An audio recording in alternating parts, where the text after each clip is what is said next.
man. Just yeah, again, I'll just follow your lead. All right. Hey, it's Tuesday night at 7:00. It's time for Conversations with Commodores. We got AB in the house coming out of Henderson, Nevada. How you doing tonight, AB? It's so good to see your face. Hey, man, like my friends will tell me, blessed another day above the ground. So, hey, man, I appreciate it. I got some time to make a play. Awesome. We're going to have a great conversation tonight. AB played in those late 90s, awesome defenses for Coach Woody. But before he came to campus, he came out of Lilburn, Georgia. How small or how big is Lilburn, Georgia? Talk about your hometown. So we're talking about 1990. Let's see, I graduated in 96. So we're 30 years out now, give or take. At that time, Lilburn, we were about 10,000 people, suburbs of Atlanta. At that point, really an unknown entity, just that little hub of kids that just get together and play some football and then see how good you can be. Well, you may have been a small town, but I know y'all put out some good football. Was football your sport growing up, or did you concentrate on other sports as well? So growing up, so first off, I want to, before anything else, thank every single person that's a part of this program of Vanderbilt. From day one to today, I could not have or live the life I live without this experience. So I would be remiss if I didn't just say thank you, just gratitude. Your life's what you make it, but you know, like in a football game, there's going to be a handful of plays that'll determine if you win or lose. And Vanderbilt was one of those great decisions. So again, just thank you. But back to what you were saying, like in Lilburn, let's see, we got there in mid-90s, early 90s, 92. Older brother was there. We were just getting over that hump, kind of changing a program. There's some guys called the Stinchcomb brothers that played at the University of Georgia, Matt and John. If you played in the 90s, you met them. You met them a couple of times. But again, we had it was a great nucleus of really talented kids, but having to learn how to play together. And for us, before getting to Lilburn, I'd moved 13 times, born in Massachusetts, grew up in Alabama, Moultrie, Georgia, Fitzgerald, Georgia. So I've been a journeyman. So by the time I walked into Trickham Middle School in 92, that was my 6th grade year, I'd already moved, right? So many times. Trickham moved into Parkview. Man, it's just timing, man. Just right place at the right time. And then what sports caught your attention during middle school and high school? So I love football. So my dad played football, state champ. Williamson High School is actually the same high school T. Martin went to in Mobile, Alabama. So football's been in my blood. Athletic, if you've been around me, I'm what they call a high energy person. So anything that's active, I'm pretty much doing. But I just love football. I ran track, played soccer, but just football was kind of like my thing. I just loved it. And did you, I guess, at what point during your middle school into high school did it start to, I guess, percolate in your head that, you know, I may be able to play on the next level? When did coaches or family or anybody who knew you great question. to start that conversation with you? So transparently, I started playing at 9. I was, I guess, looking back, what you'd call a suburban gangster. You wanted to be a tough kid, but right, your dad's a doctor, so relax. But it was just something about that aura. So long and short was my 8th grade year, failed language arts. I didn't play football my freshman year of high school. And that was one of those tournaments, when we say, again, those number of plays that happen, right? My parents were like, look, you're not going to be great at football and then an idiot. It's not going to happen, at least not on our watch. That won't happen. Right. So 9th grade year was about academics. And if you're good, you'll play and they'll figure this thing out. So the focus actually was not athletics. It was get this kid through high school. He was good, but I mean, hell, every kid's good when you're young. Yeah. But then you get out on the field, again, just, I don't know how you put it. It's just one of those things where just the stars align. Cecil Flo was my head coach in high school, who is a Hall of Fame head coach, state of Georgia, Parkview High School, one of the winningest programs in the state's history. But again, we were starting at game one, with him. So again, it was just a confluence of right people, right time, and just a bunch of kids that just loved playing the game. So did that I'll call it an academic hiccup. Did that get your attention? Did that really, I guess, really set the tone for what was to come? So when I look back, I would say it set a perspective. You put things in their rightful places. Because now that I'm at this end of this part of my journey, I look back at a lot of guys that, they have a hard time transitioning. They have a hard time of putting up the helmets and moving on with your life. That was one of the things that really helped me kind of keep the game fun. It wasn't a job, it wasn't my salvation. I've got to get out. It's just like, just go play and have fun. If you're good, you're good. So it was almost kind of like, you don't take it too seriously. And it's, athletes play the best when they're not trying, they're just playing. Yeah. And I think that's what, for me, helped me with football. I never had that, oh my God, if you don't play football, you won't have a future. No, it was just, this is what I enjoy doing, and you have to be good at it. And that starting in 10th grade, how competitive were your teams? And did you start? Where did you play? Talk about that experience a little bit, that high school years. Fantastic. So 10th grade, I was kind of like that Hines Ward. I could play offense, I could play defense, I could play a lot of different positions. So there really was never one position. So for coaches, that's difficult to do. Being a 10th grader, you're not varsity, but you're better than JV. So you're kind of in that little nebulous realm or whatever. So you practice. So 10th grade year, you practice. 11th grade year, you get a chance to start and play. And interestingly, it was my junior year. We were playing Central Gwinnett High School. We got beat 35-0. And this is one of those games that you could have played them all week and we weren't going to score type things. But the head coach never put backups in. He never played other players, which was me at that time, because I played running back and safety. And my dad went to a touchdown meeting and talked to the head coach and was like, hey, why don't you put the other players in and get them to play? And so long story short is the next week I started playing on defense and played a free safety on defense. And it was really, it's like, it's like the script was written after that. It was actually because my dad intervened, just saying, look, hey, I'm not trying to tell him he needs to start, but just look, if you guys are getting blown out, let everybody play because they practice. So again, it's being put in those situations unknowingly, because I only learned about this story, years after high school, that this happened. But then and then you get the right mix on offense, defense. Man, senior year, we just lightning in a bottle. We were just hot knife through butter.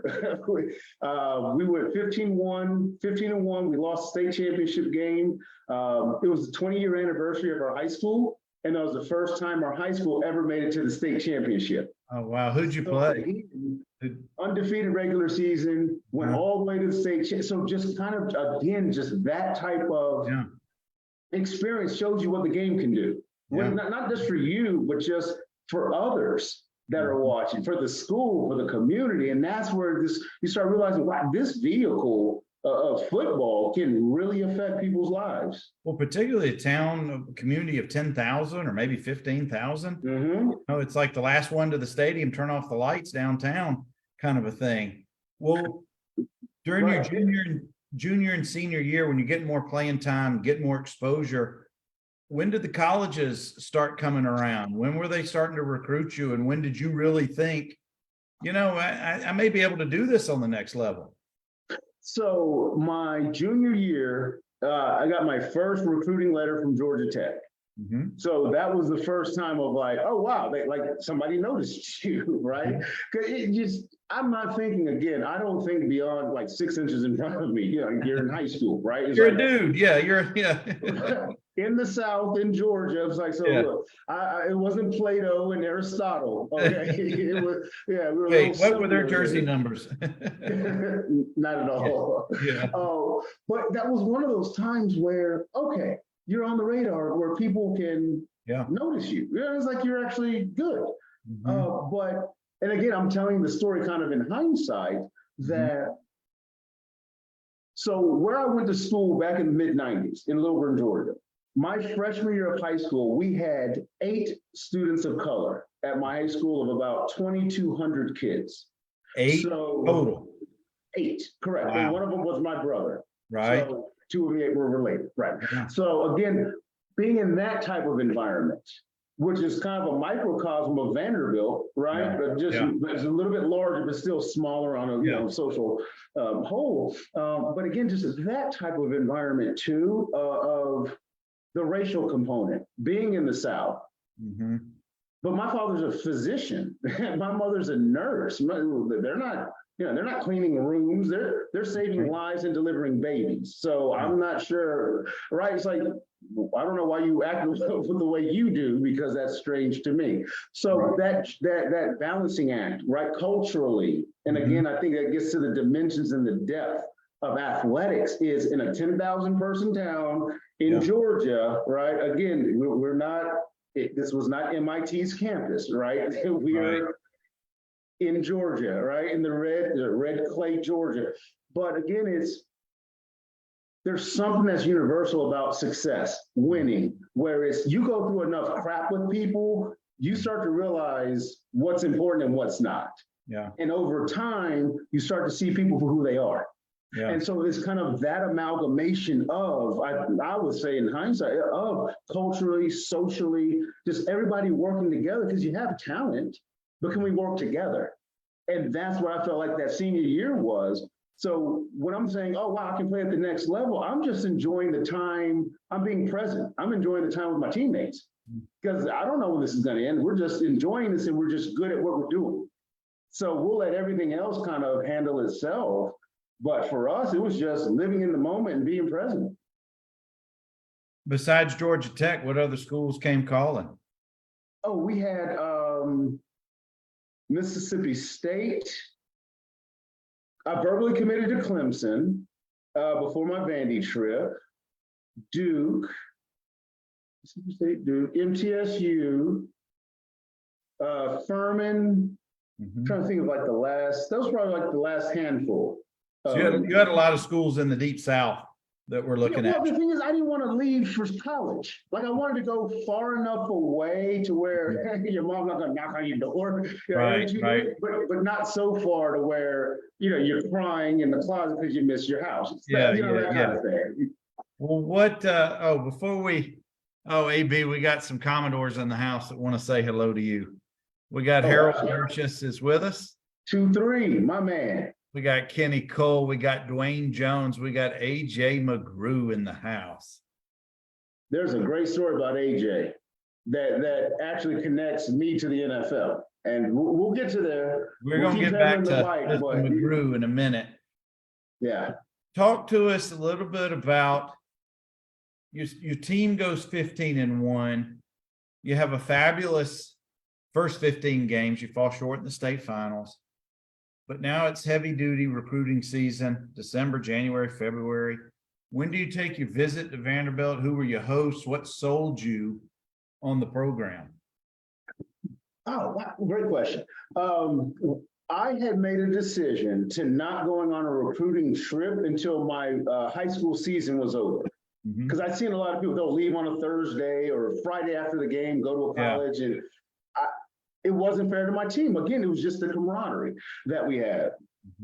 So my trip, Will Jacobs was my host. What sold me on Vanderbilt? We are sitting in a meeting room. It was my parents and my sister, Bridget. I looked at my sister and asked her, well, what do you think? She's like, I like it. Talked to my dad, because remember, by this time, I'd already verbally committed to Clemson. Right. My dad said, look, let me ask you this. I'm not going to tell you what to do. It's your life. But if you break your ankle and you can never play football again, where do you want a degree from? Clemson, he's like, Clemson is great regional school, whatever. He's like, you go to a Vanderbilt, you can go anywhere on the planet and you're going to be respected for your mind first. Mhm.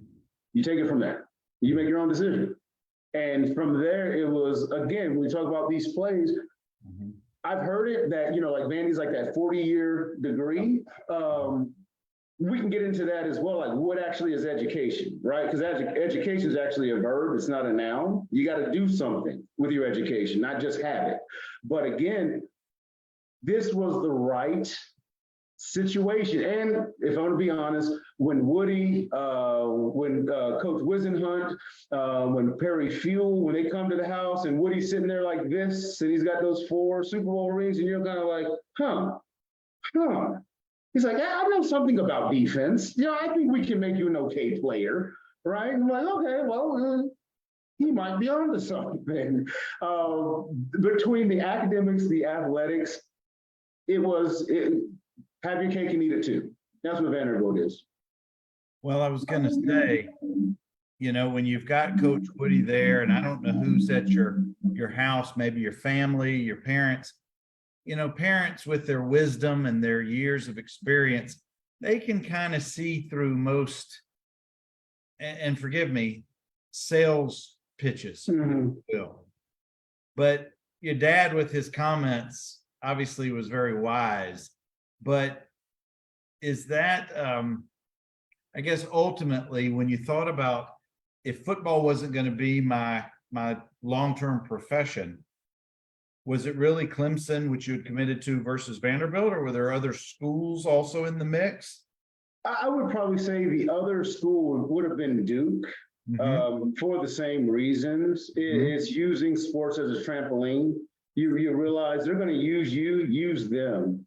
Not knowing what you want to do, but knowing if you've got the right people behind you, you can get almost anything done. That was more of the thinking back then. When you committed to Vanderbilt, had you looked at the roster of who was returning for the position or positions you thought that were going to be in your future? Yeah. Did you know who was coming in with your recruiting class? Did you have that kind of information at any point before you got to school?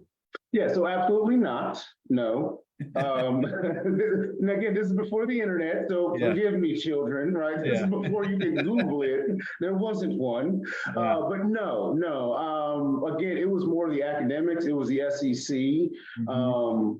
But no, I never went into that kind of time. And I think it's kind of that ignorance is bliss kind of thing of kind of, you don't know, you're too dumb to even know what you're getting into. You just jump in and do the best you can. Well, you're in a town of 10,000 in a program that was so,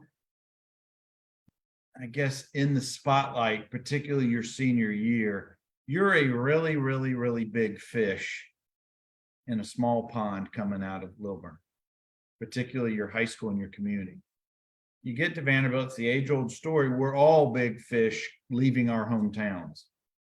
But now you're stepping into the SEC, you're stepping into the finest institution in the conference. Everyone's a big fish. Now we're all small fish because everybody's good. But you bring, like all of us do, if you're going to be a successful athlete, you have that confidence about you, that inner strength. I can do this. I'm better than him. I want you to take us to that freshman year when you're having to test your abilities against other guys who are equally, maybe better, maybe not as good, the capabilities. Did your confidence ever waver? Did it strengthen? And so that's again, great questions. I would be honest with you. There was no confidence because it's confidence is knowing what you can do in the situation. I've never been in the situation, so I don't even know what to prepare myself for. So, you ever heard like shock and awe, kind of throwing them in the deep end? That's what it was. But again, I think in hindsight, I work best under those situations. Those just sink or swim. Because again, freshman year, the first 3 games I didn't play. And we can probably get to that, like the Notre Dame game on Thursday night, my freshman year in stadium, it was electric. To now all of a sudden realizing you're on the field and you're playing, it's very weird because it's going to happen again on going from playing on Fridays to Saturdays. It's the same as going from Saturday to Sunday because there's it demystifies. It's just football. Like what you were doing when you were 9, you're doing now. It's faster and then there's more people in the stands, but at the end of the day, it's still the same thing. So you start realizing, at least for me, it was more of I'm my own worst enemy. I make it bigger than what it needs to be. Just go do it, son. Just go do it and I keep going back to being present. It's just be in the moment and just let it hang and just let it go. Do you remember having one of those moments? I'm going to call it a big eyes moment when it became very real to you on the practice field or wherever it was. It could be in the weight room. It could be a meeting room that it's just, all right, this is not home anymore. This is big time and I got to step it up. And that kind of a moment. Do you ever have that? Absolutely. And it's annually. You'll have it as you're playing because it kind of recenters you like, hey, buddy, this is where you are. Yeah. But to your point, oh man, because I'm just thinking back now, just those Georgia game, playing between the hedges, going to the swamp, LSU, those, and again, I played many decades ago when they had things called two-a-days, where you would have 2 practices in one day. We did that. Guys, hold on, Ainsley. He's not that old. He's not the get off my lawn kind of a guy. He's not that age bracket.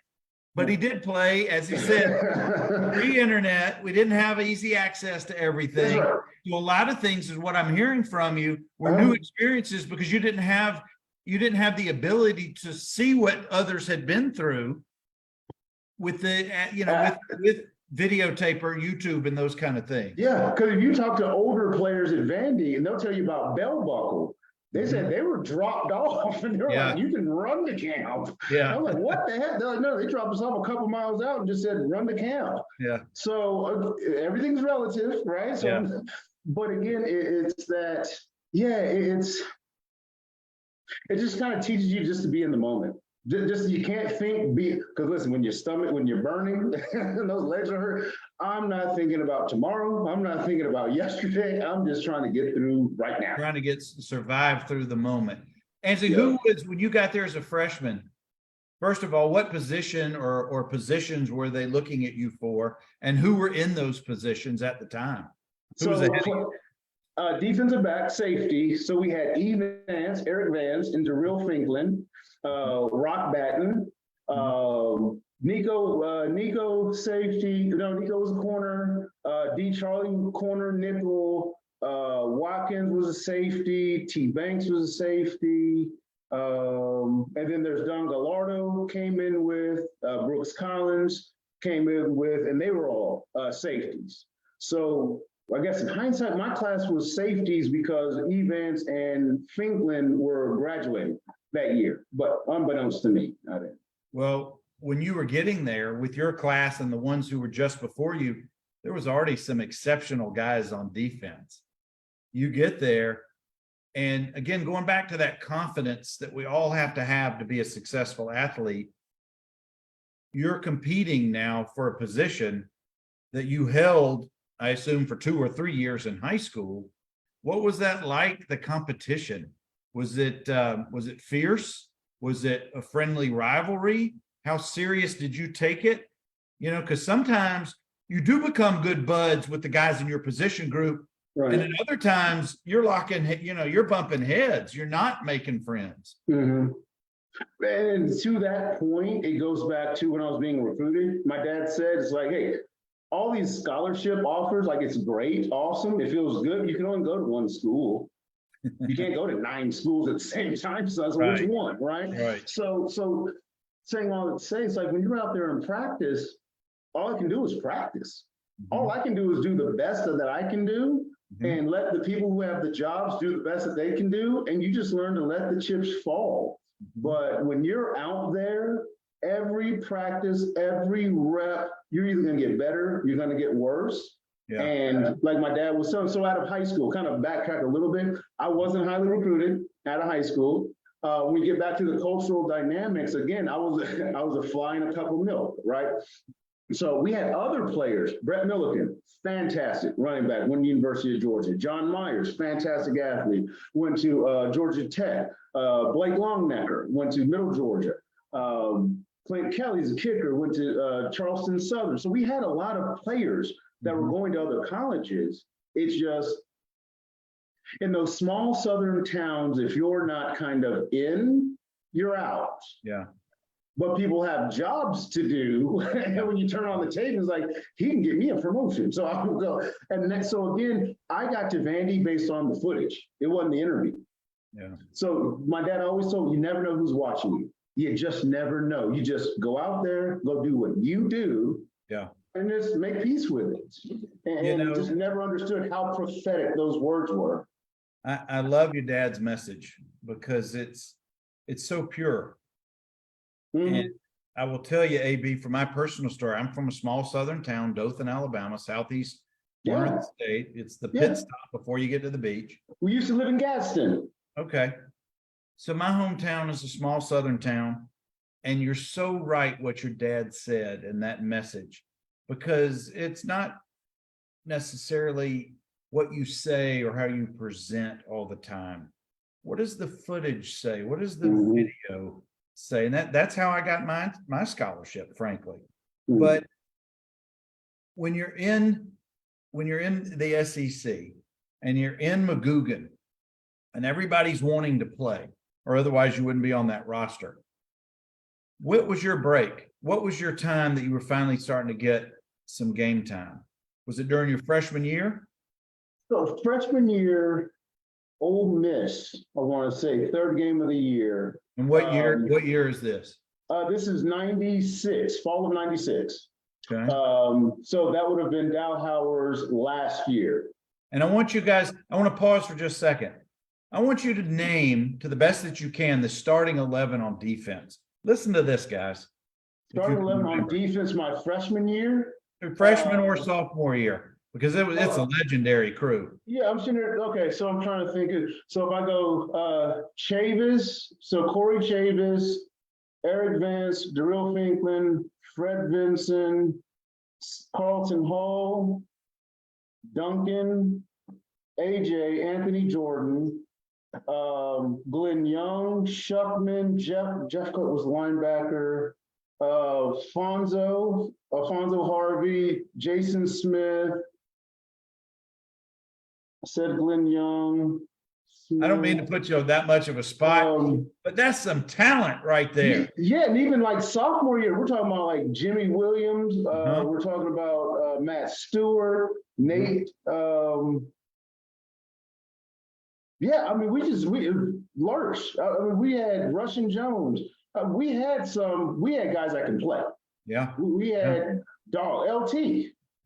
And here's why I bring it up. Here's why I bring it up. You cracked that starting lineup and you played. And that's a tribute to your hard work, to your natural gifts, to your stick-to-itness, to your confidence. And I have a question that's going to follow this, but in a Coach Woody-led defense, you don't get there by just being favorite of the coach. The man has 4 Super Bowl rings. The man coached something like 25 different Hall of Famers. Mm-hmm. He knows, as he told you in his speech in your home, he can make you a pretty good player. Now, here's my question. You get to camp, you get there, you're under his tutelage. What's it? This is really what I want to know is, what's it like playing for a Coach Woody team on defense and just knowing you've got all those guys around you thinking as a unit? How cool is that for you? So when I listen to you, the first thing that pops in my mind, you ever see, so you're from the South like I am. So you've seen a dog when he's barking, but his tail is wagging. Yeah. You don't know which end to believe. That's right. That's like playing for Woody, because he's gonna love you. Hey, this is gonna be great, but you get your ass between those lines. Don't worry, we'll get it figured out. We don't need to talk about it. And then that's one of the things. It's like we had that Zoom call with the guys that played. It was one of those things that it's okay to have fun and be good at what you do. Mhm. Like a lot of times I think we've got to be stressed out and on edge, and it's like, no, enjoy what you're doing, because that's what it was like playing for Woody. Now you're going to be accountable. Now everybody's got a job, and if one of you break down, look at the footage. You need one breakdown and you're out the gates. It's a touchdown. But if we all do it together, look at the tape. We were competing against teams we had no business. We played the #1 team in the country in Florida. I played with Fred Taylor. We talked about this. He was saying, like, when Steve Spurrier had to play us, he's like, this guy had Pepto-Bismol, and he was like, no, the guy's stressed out, because he understood what he was getting into. Now, he'd never let the public know. Sure. But yeah, it was just that working with a mad scientist. Like, maybe that's what it was like working with Albert Einstein. Right, just kind of like, I got an idea, because he came in and wrote up these defenses. And you're like, oh my God, this is genius. Because after that year, we had all those schools come in and they wanted to learn what we do. So Woody actually revolutionized football, and to be in that incubator. Yeah. It's like kind of like Steve Jobs and what's his name in the garage putting the computer together. That's what we were doing. We just didn't know we were the little cogs in the machine. And that had to have been fun for you guys flying around doing that. And you know what? And that's where the confidence comes from. Confidence comes from preparation. It's not in performance, it's your prep. When you go in there and we know what we know, let's figure it out. And there's a competitiveness, to your point. Everybody's competitive, but everybody doesn't act the same. And Ainsley, as competitive as you guys were on defense, those years the offense didn't exactly match that level of competitiveness. And I know this is kind of touchy, but was there an issue between the offense and the defense at any point during the year? Did tempers flare? Did things get testy between the years? Of course. Any team that wants to win, you should expect it. And in a locker room full of alphas, like you were saying, nobody signs up to go over, right? Nobody, that's not a winning recruiting message, right? But it also teaches you to do your job. I can't do somebody else's job. And again, the incubator of just being where I think we had the #8 defense in the nation. My sophomore year, we were the only team in the top 25 not in the bowl game. It was such an anomaly to be so talented on one side and so anemic on the other. But again, it's kind of that we get into the lessons, the education, and the experiences of football. We don't pick our family. Someone's got those family members that are underperforming. I don't have the schedule in front of me, but there were a lot of like 14-10, 13-3 kind of games. Yeah, if we would have scored 3 touchdowns a game, my sophomore year, we would have scored 3 touchdowns a game average. We would have lost, I think, 1 or 2 games that year. Yeah, it would have been a solid bowl team, probably an 8, 9, 10, 9 game thing. But let's step in. Say again. I was saying too, when you think too, we're talking about the mid-90s. We're talking about 97, 98. This is where the SEC championship game is still an anomaly to now we see today, all of December's Big 12, ACC, everybody's got a championship game. We were the first conference to start that, with Teague, right? And so again, where we are in the annals of college football history, again, man, it's just, I'm not smart enough to do that. You're so right. Harold reminds, thank you, Harold. 13-7 in the swamp, 7-6 at LSU, just slugfest. And you're right. And that's one of the things, not being on that team during those years, I just had to assume there might have been some tension between the units because one side of ball is so very good and so very competitive, and the other side just isn't at that level during that time period. But I want to pause the football talk for just a minute. I want to talk about campus life. I want to talk about the clubhouse away from the offense defense issue. I want to talk about white-black dynamic on campus, white-black dynamic in the clubhouse. In years past, the ratio, if you will, of white student athletes to African-American student athletes is a very wide range. But over the years, more and more African-American athletes are being recruited, but not necessarily in the early 90s, maybe closer in the later 90s. But when I was there in the 80s, it was slowly balancing. Here's my question. Was there ever an issue for you guys? Did you ever feel some of the angst, the pain, the issues that the pioneers may have felt in the 70s or even the early 80s, or by the time you guys came through in the 90s? Was that still a resounding issue? So that's a great question. Part of the premise I'm hearing is almost saying we have something to prove. And I guess that's where I would first say no. The only person I have something to prove to is myself. Sure. I am my own person. I owe nobody nothing but the people that helped me get here. Everybody else, good luck. So I guess to that point, no, I don't feel that, oh, I got the weight on my shoulder. No, I got the weight of my dad. I got the weight of my parents. Oh, right? Sure. We all have that. Yeah, I was like, you get your name right. But from kind of like that macro, I'm a trailblazer. Now, coming from Parkview, I believe I was the first Black male to have a football scholarship from my high school. Again, I don't wear it with pride. I just wear it with, that's just how it happened. I didn't seek to be the first. I wanted to get out of high school and play college football. All that came with it. And so I think that's kind of that.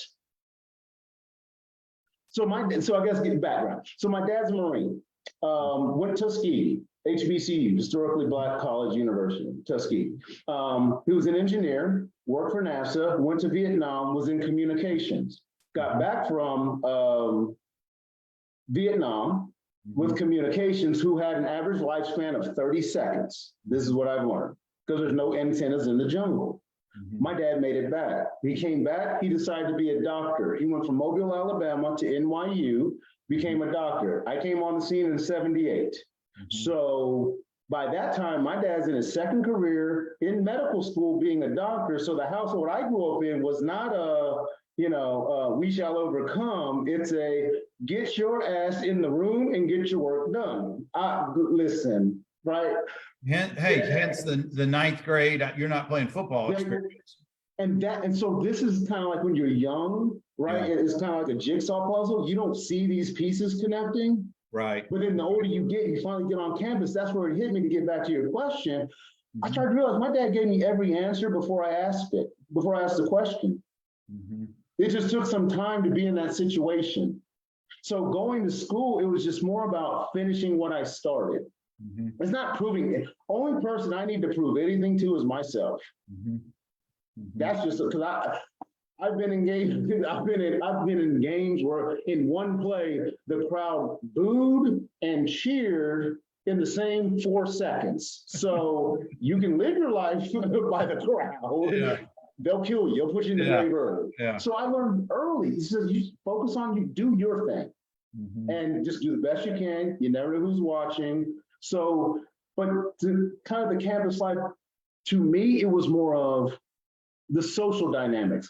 A lot of us came from the South. Some people came from like the North or from big cities, small cities, whatnot. Like I'm suburban USA.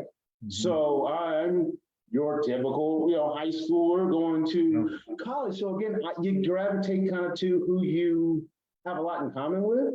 Now, I will tell you, getting to Vandy, that's the first time being a majority on the team. Sure. So there is on my end this kind of almost a self-awareness that happens, where you start realizing, okay, how do you put it? Like if you meet somebody, some people from the Northwest, the Southeast, Southwest, North, everybody has their own dialect, right? They're their own Mhm. type. Yeah.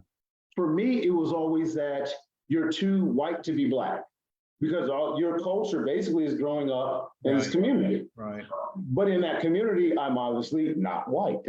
So you're too black to be white. So you find yourself in this nebulous Mhm. purgatory. So again, it gets back to do what you're going to do. Do yourself, and then you're just going to have to let everything else fall because if there's nothing else, you're going to be grabbing at straws. So again, for me, Vandy was just more of that, what you make of it. But my freshman year with Kyle Gullihorn and his passing, our freshman year, like that was a huge turning point for me personally, because now it's not this abstract hanging out. It is life has consequences. Like you can literally not be here tomorrow. Well, Ainsley, a lot of younger guys, and maybe even the older ones, older than me, may not know that story of what happened. Was that your freshman year? Yep. And if I know the story, and please forgive me if I'm wrong, he had a disagreement with a girlfriend. They're in the end of the hall at Lupton, 6th floor. They have an argument. He goes to hit the glass and falls to his death. Correct. And that I can't imagine for those who were either in the room, on the team, on the floor, close buddies with him, that had to have had a serious impact for not just the freshmen, but for the team as a whole, because that's just one of those freak things in life that you never, ever expect to happen. And as you just said, some real life crappy, worse than crappy experience. I don't want you to have to relive that here tonight, but if you don't mind sharing just a snippet of how that impacted you and the team, we'd all be very appreciative of a peek, if you will, of that time period. Yeah. And again, by no means speaking on behalf of his family or just my own personal experience and reflections. It's those are those moments where, again, we keep talking about there's certain a football game is going to be decided by about 5 plays when you go back and look at it. And again, these are one of those plays that happen that set your life in a different trajectory. Because it's one thing when things are abstract, and then there's something where it's tangible, like being at the hospital, being there in the dorm, going to get gloves, going to help, going to being present there. And those are those things where in those quiet times, right? You have you have new thoughts, you have new experiences, and it just opens doors and it makes you think a little deeper. Yeah. Right, about your life, about being here, besides what you're doing, and that's one of those things of saying, what's the difference between what you're doing and who you're being and who you're becoming? And that's one of those moments for me that is very sobering, because then you see not the event, it's the ripple effect of what happens. And that's when you start seeing like our lives have tremendous importance and impact. Things like that. And I'm not trying to speak for you, but in general, when something like that happens to someone you're that close with, a teammate, it makes you step back and look at the big picture. We're so caught up in that bubble, if you will, of being a student athlete, and you're on this regimented schedule, and you have to perform in the classroom, you have to perform on the field, and in between their expectations of your conduct, but you stay in this bubble, if you will. At least this is coming from my experience. And much like you said, I don't think much about the outer world or my 10 days from now and that. I'm more the here and now. But doesn't something like that just give you complete pause to just reflect about the big picture of things? Absolutely. And what's interesting about it, at least for me, was the amount of gratitude that you have or you'll find, because you'll realize where you are today, right now, where your feet are, you made a million decisions yesterday that you don't even know you made that got you to where you are. And that's where you kind of start to say, okay, God knows I'm not that smart to do this. So what is it that's guiding this? What is it that's happening that's putting one foot in front of the other? And why did I want to go left instead of right? Why did I want to? And that's one of the things that really gives you more depth, exploration into just into you, into who it's kind of that, not to be too philosophical, but going to Vandy, it's kind of like that. Who is it that looks from behind your eyes? Probably a more mature version of you after this event. Not that you were immature, I'm just saying the impact it would have on anybody. Oh, no, I was. No, I absolutely was. we all were at that age. If you talk to my wife, I'm still guilty. Ainsley, let's kind of move forward in our story a little bit. From an academics standpoint, did you find Vanderbilt to be challenging? Did you enjoy it? Did you hate it? Did you have a favorite professor? Any of the academic world really make a memorable impact on you? Absolutely. So when I was going to Clemson, I was going to major in marketing. That was the plan, because I've always been fascinated with ideas, like why do we do what we do? It's tangential, but on the BBC they had this report. Put somebody in an MRI machine. They gave them images. They gave them a clicker left and right. The people in the booth scanning the brain, they knew what they were going to pick 6 seconds before they picked it. So your decisions are made before you're aware your decision is made. You're right. Wow. So that's the thing that for me is I'm so fascinated with that. Like who's behind that machine? So H&OD, Human and Organizational Development. So one of the things where I can remember this is one of my first classes freshman year.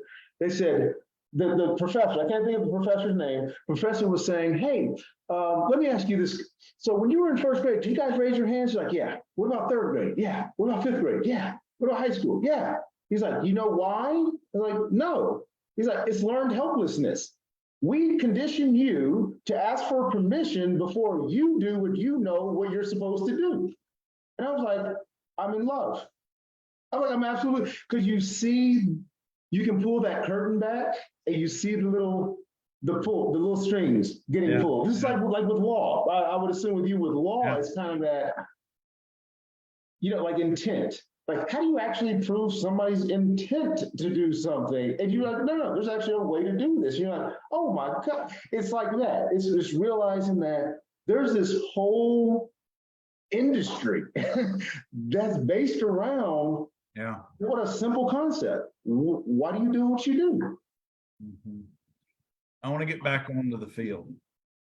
I want you to take us into the defensive huddle when you got Jamie Duncan, Carlton Hall, Fonzo Harvey, all of these names, these future Sunday guys, Chavis, you name it. What's it like being in the defensive huddle and you're playing in an SEC game and you're flying around and you got, I don't know if it was Jamie, I don't know who was calling out the signals then, but what's it like being in that huddle and flying around with those guys? So when you were a little kid, you used to put on a little Batman outfit and run around the house. It's like that. It's like that. It's like, I'm not going to be the reason. I don't want to be the reason why we lose. Let me put it that way, right? It'll be somebody else. But again, just to watch them work, just to watch. Saturday is great. Don't get me wrong. But when you're the off season, those Saturday mornings, 6 or 7 o'clock in the morning, you're running drills out in the stadium, nobody's there. And then you see it 8 months later on Saturday. It's one of those, you don't want to mess it up, you know what I mean?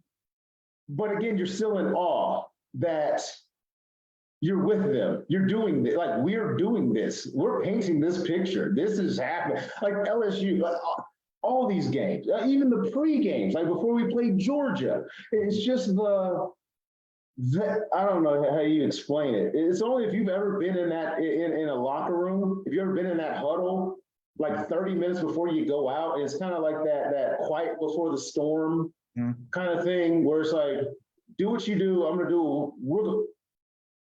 I'll see you out there, kind of thing. You know, it's oh God, it's like being a kid playing in the backyard. Yeah, to be honest.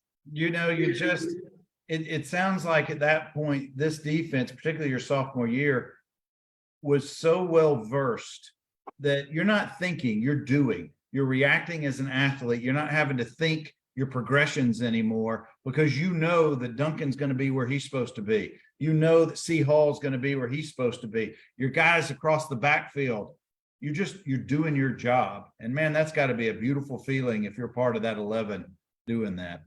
It is. Unfortunately, I was a sophomore. So I'm with these adults who know what they're doing. And I'm like, oh, make sure your ass is in the right place.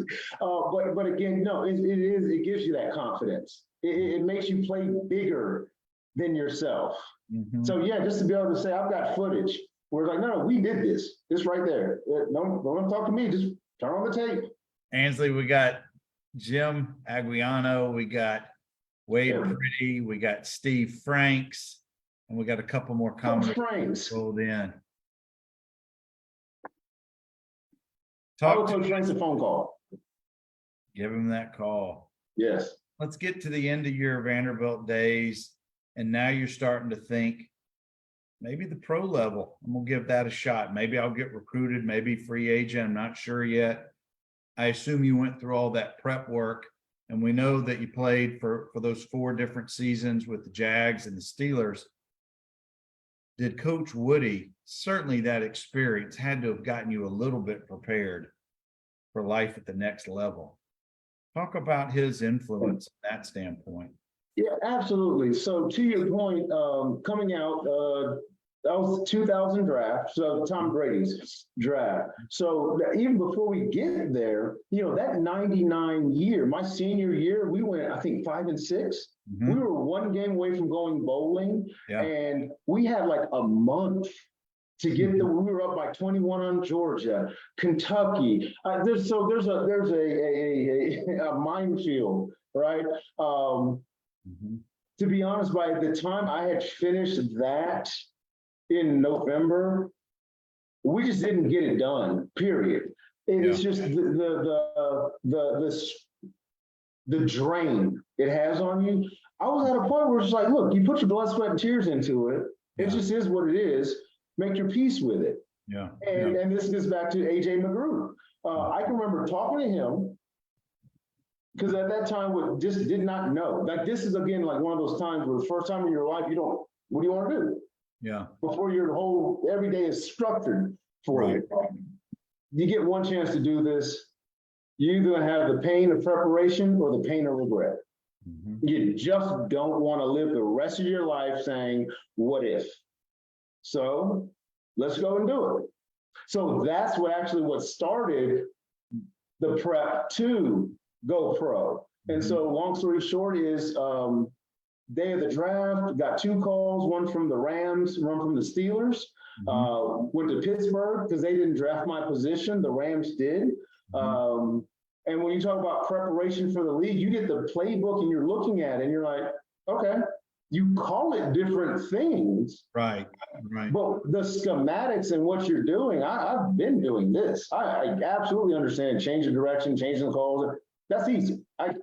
That's not the issue. The issue, is Randall Cunningham. That's the Emmitt Smith. That's the problem we have. It ain't the playbook. But yeah, so from that mental side, and I guess because of the hardship up front, going to a Vandy, playing in these types of defenses where to make audibles and changes in college was unheard of when we were doing it. Now they're doing it now. So getting to the pros, that preparation, now it's just when you talk about going to play, this is where I'm going to play, because now I'm looking at Hines Ward, I'm looking at Cordell Stewart, again, back in the 2000s, so this Jerome Bettis, but it's just, that to me is where the confidence came.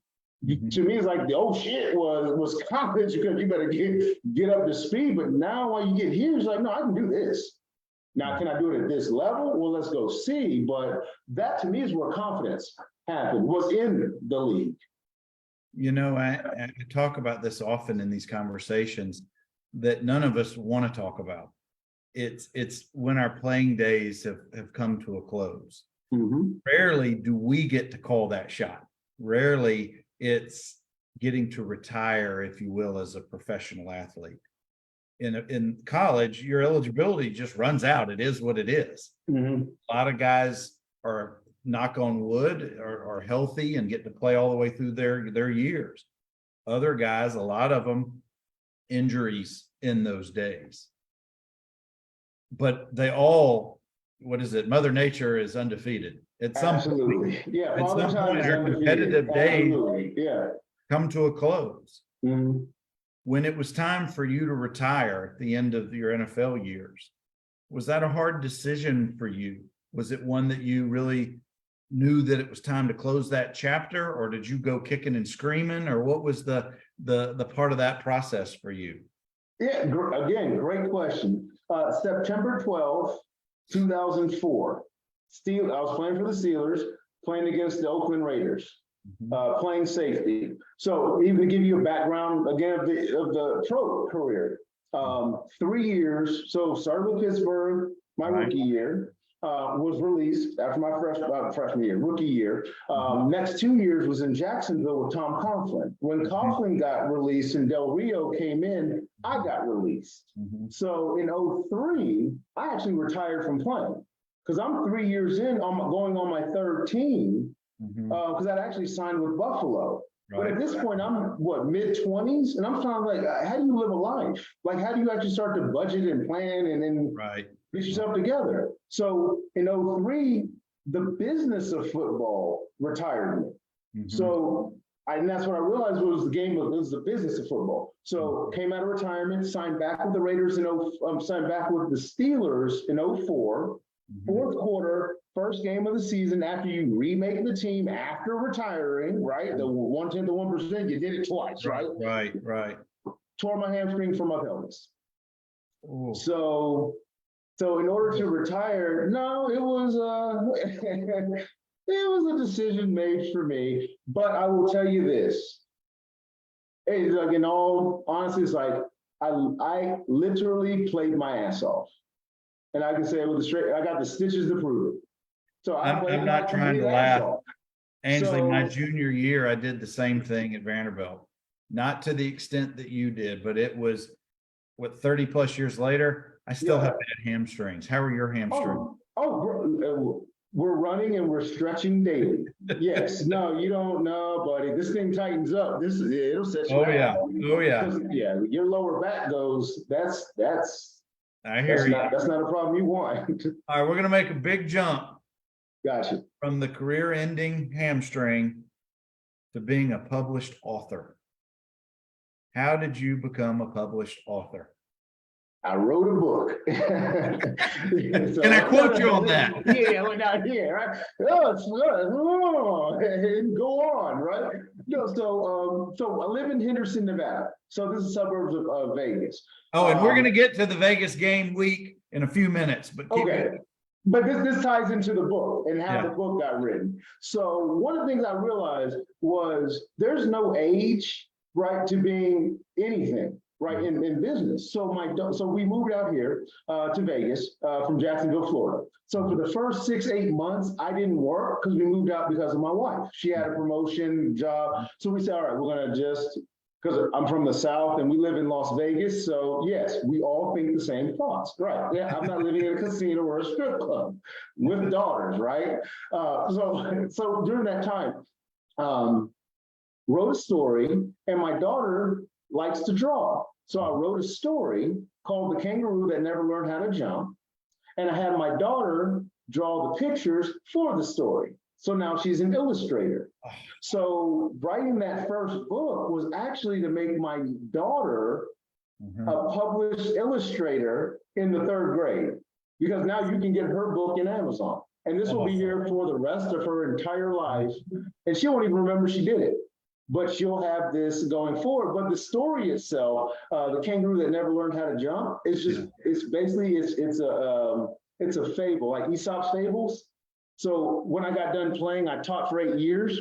And one of the things I learned was going back to high school is kids think that you're doing them a favor by doing stuff for them. And they don't actually understand the value is in the work. It's not getting around it.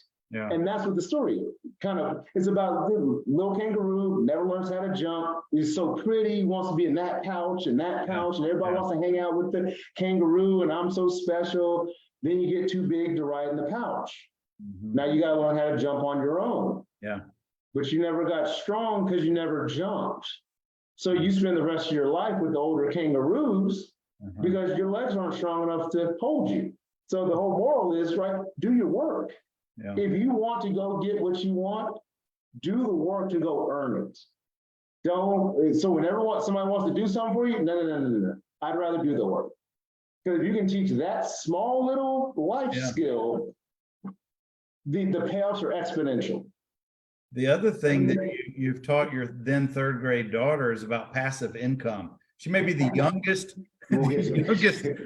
person I know getting passive income off of her published book, but that's awesome. There's a picture that Ainsley provided to us. It's in his photos in the promo. So you guys go check that out. We got a couple more minutes, Ainsley, and I'm loving these stories, and I appreciate your time tonight and sharing your journey with us tonight. So thank you so far for sharing all of that. I want to talk about friendship.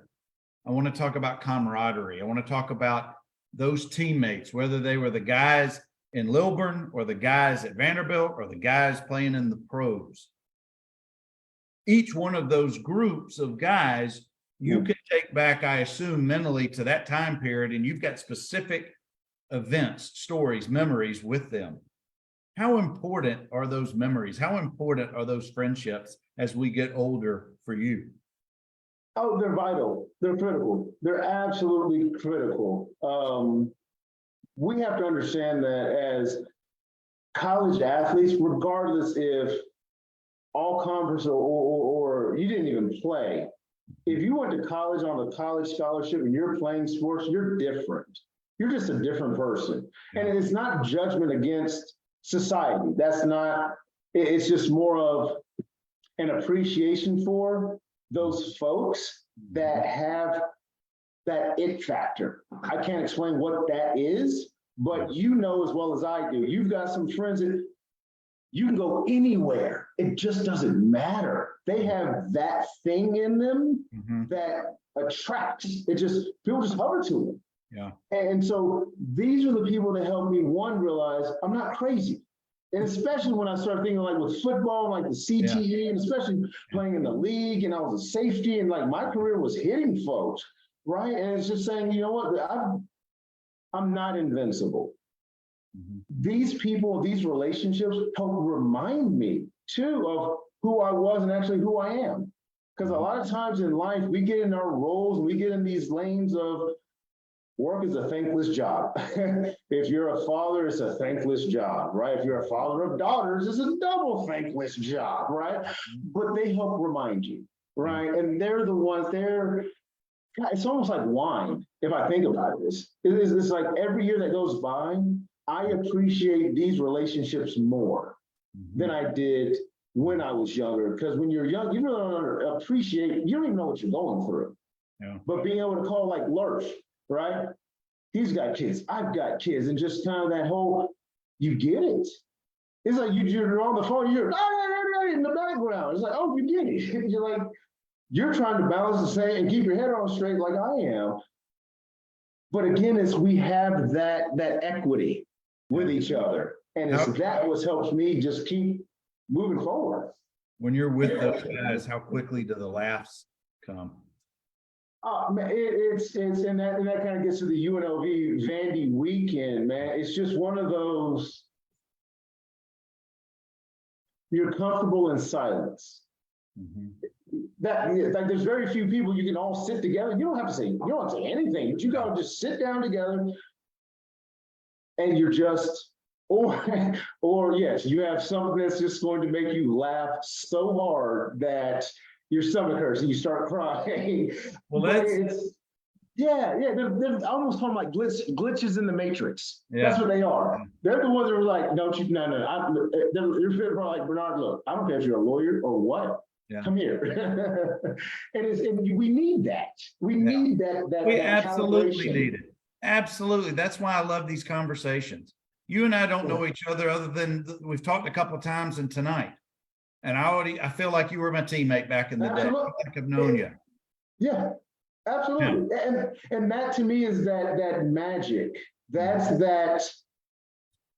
Some people call it spirit and aura. That's that thing that doesn't have a word, but you know it's there. We have a shared experience, different years, but we have a shared experience. That's a great way of putting it. Yeah. Now let's talk about another shared experience coming up the week of September 15th. 15th, Friday, 16th, we play UNLV in Alliance Stadium, I believe. Allegiance, yeah. Allegiant, I don't know, not Alliance, Allegiant It Stadium. doesn't matter. Just come on. I know you're putting on something, or we're trying to get some stuff going. As we get closer to time, we'll be able to share details. Things are still kind of up in the air because the team hasn't decided. They don't know where they're staying just yet. But I can't tell you how excited I am, AB, to hug your neck and to hang out. And I bet we've had more than 30, maybe closer to 50 football alums who've all expressed interest about coming to UNLV and to Vegas that week. How excited are you for that week? Oh, hey, sitting on the powder keg, my friend. Just sit on the powder keg. Yeah, hey, I'd love to get everybody some whiskey and some barbecue out here. Let's go. Let's go. Yeah, yeah. Again, it's just we work so hard. You've got to balance it. And at this juncture, man, the more the merrier. I just love to host and just be around you guys. To be honest with you, man, because it just, you learn giving is receiving. And that's what we want to do, man. Just appreciate. Just come out here, man. Just enjoy this. In September, so it's going to be in the 90s, maybe the hundreds out here. So nice little getaway. But what do they say? It's a dry heat. It's not a humid heat. It's a dry heat. Yeah. Whatever that means. All bets are off. That's right. AB, I'm gonna give you the last word. I want you to share with us, what does it mean to you to have represented the black and gold back in the day and even today during the times? What does that mean being a Vandy man? Oh, wow. Being standing on the shoulders of giants, just really understanding and embracing how insignificant I am in the big scheme of things. And that's what gives me the confidence to dream big, to just live. The impact that we have being a Vandy person, a Vandy man, a Vanderbilt man, put it like, so I taught world history, I taught social studies. When I look at today's market, today's economy, today's society, a long time ago in Europe, they had a thing called the Renaissance. And they have what's called Renaissance men or Renaissance people. These are people good in multiple areas. I would challenge every former Vanderbilt athlete. You're a Renaissance person in today's world. And what you have to give, like myself, it transcends what you can even comprehend. You cannot understand how special you are. And just to be able to wear the black and gold, to say, I didn't go to Vandy, I graduated from Vandy with my degree in 4 years. So with that, just saying it's not a thing of, look at what I could do, it's look at what can you do. And that to me is what being a Vanderbilt man's about, is showing you what you can do. Let my success inspire you. You can't have mine because you don't want my downs. I'm telling you, you don't want the downs I've been through, but I want to help you get to where you want to go. And part of being at Vandy and part of this entire experience that we all chose to do together, it transcends us individually because we can actually make society and the world a better place. Because we know what it's like to succeed at the highest levels. And then there's a saying, and I forget it right now, but it goes along the lines of, it's the guy who can talk to the king and you can also talk to the janitor. That's the person that makes the difference. That's the person that changes the world. And to me, like, that's what being a Vanderbilt man is. I can go in and talk to the C-suite, and I can go down to that lunch station, go kick it with the mail in the post office, because we've gone through all of it to come out that other end and say, it's gonna be all right. It's gonna be all right. And that's where we raise our families. That's being a husband, that's being a father, it's being a brother, it's being a son. And it's like, it's that hopefully will permeate in its own way, like a perfume, right? To make at least where I'm at a little bit better. And if you do it, and if everybody else does it, guess what? It's like a virus, it spreads. But going to Vandy, it's a saying that, what is it? Tough times don't make you, they reveal you. They reveal who you are. They don't make who you are. They just reveal what's inside of it. That's what Vandy does. Yeah. And that's what I'm grateful for. I'm grateful to know that it's just nothing. It's just a little bang in the dark, but there's nothing there.